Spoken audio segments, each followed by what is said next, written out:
And he looked up and saw the rich putting their gifts into the treasury. And he saw also a certain poor widow putting in 2 mites. Truly I say to you that this poor widow has put in more than all. For all these out of their abundance have put in offerings for God. But she, out of her poverty, put in all the livelihood that she had. Then, as some spoke of the temple, how it was adorned with beautiful stones and donations, he said, These things which you see, the days will come in which not one stone shall be left upon another, that shall not be thrown down.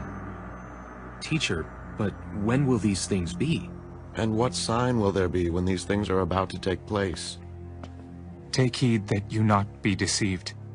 For many will come in my name, saying, I am he, and the time has drawn near. Therefore do not go after them. But when you hear of wars and commotions, do not be terrified. For these things must come to pass first, but the end will not come immediately. Nation will rise against nation, and kingdom against kingdom, and there will be great earthquakes in various places, and famines, and pestilences, and there will be fearful sights and great signs from heaven. But before all these things, they will lay their hands on you and persecute you, delivering you up to the synagogues and prisons. You will be brought before kings and rulers for my name's sake. But it will turn out for you as an occasion for testimony. Therefore settle it in your hearts, not to meditate beforehand on what you will answer. For I will give you a mouth, and wisdom which all your adversaries will not be able to contradict or resist. You will be betrayed, even by parents and brothers, relatives and friends, and they will put some of you to death, and you will be hated by all for my name's sake. But not a hair of your head shall be lost. By your patience possess your souls. But when you see Jerusalem surrounded by armies, then know that its desolation is near. Then let those who are in Judea flee to the mountains. Let those who are in the midst of her depart, and let not those who are in the country enter her. For these are the days of vengeance, that all things which are written may be fulfilled. But woe to those who are pregnant, and to those who are nursing babies in those days. For there will be great distress in the land, and wrath upon this people. And they will fall by the edge of the sword, and be led away captive into all nations. And Jerusalem will be trampled by Gentiles, until the times of the Gentiles are fulfilled.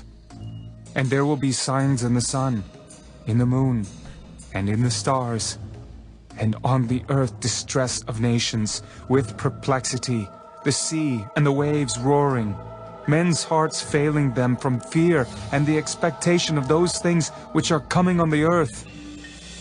For the powers of the heavens will be shaken. Then they will see the Son of Man coming in a cloud, with power and great glory.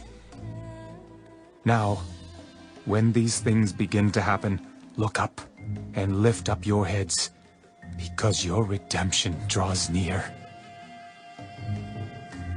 Then he spoke to them a parable.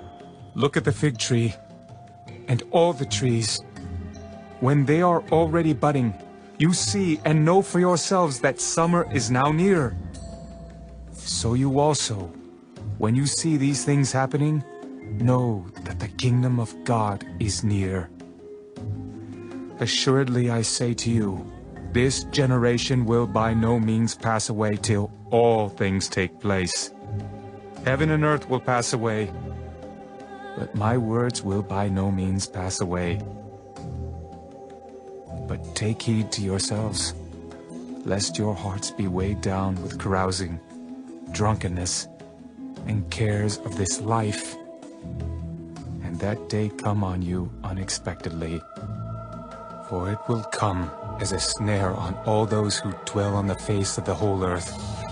Watch therefore, and pray always that you may be counted worthy to escape all these things that will come to pass, and to stand before the Son of Man.